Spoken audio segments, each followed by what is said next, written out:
Hey guys, সকলে কেমন আছেন? আশা করি আপনারা সকলেই ভালো আছেন।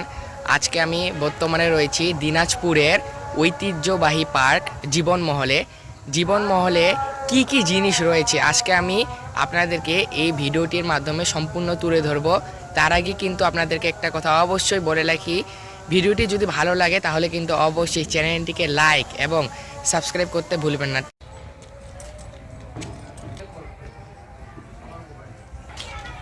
এই দেখেন গাইস, আপনারা নিশ্চয়ই দেখতে পাচ্ছেন এখানে কত সুন্দর সুন্দর জিনিস রয়েছে।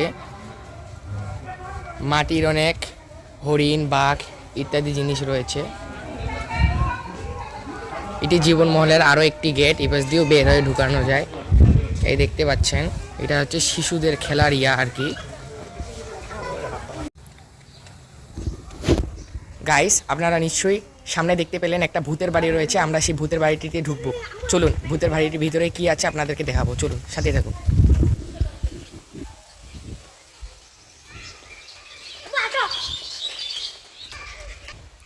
এই যে দেখতে পাচ্ছেন গাইস, ঢুকে পড়লাম ভূতের বাড়িটিতে।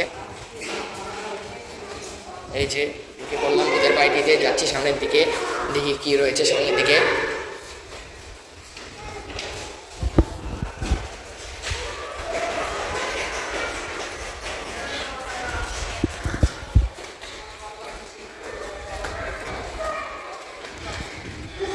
এই যে গাইস, বেরিয়ে গেলাম ভূতের বাড়ি থেকে।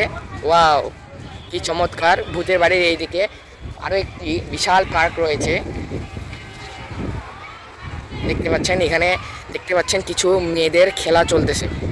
কিছু মেয়েরা খেলাধুলা করতেছে, হয়তো বা তারা পিকনিক করতে এসেছে নিশ্চয়ই। সঙ্গে থাকুন। একটি সুইমিং পুল রয়েছে। আসুন আপনাদেরকে সুইমিং পুলটি দেখাই।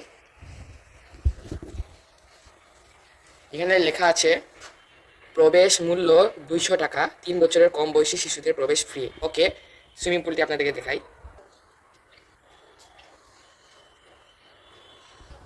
তো আপনারা নিশ্চয়ই সুইমিং পুলটি দেখতে পেলেন। 200 টাকা দিয়ে সুইমিং পুলে ঢুকতে পারবেন, তাছাড়া ঢুকতে পারবেন না। তো গাইস, এসবই ছিল মূলত জীবনমহল পার্কের ভিতরের জিনিস। আমি আপনাদেরকে সব কিছুই মোটামুটি তুলে ধরেছি। আবার অনেক কিছু রয়েছে যেগুলো তুলে ধরতে পারিনি। তো সর্বশেষ বলতে গেলে আজকের ভিডিওটি এত দূরই। ভিডিওটি ভালো লাগলে অবশ্যই চ্যানেলটিকে লাইক এবং সাবস্ক্রাইব করে পাশে থাকবেন। দেখা হচ্ছে নেক্সট অন্য কোনো ভিডিওতে। ততক্ষণে সকলেই সুস্থ থাকুন, ভালো থাকুন।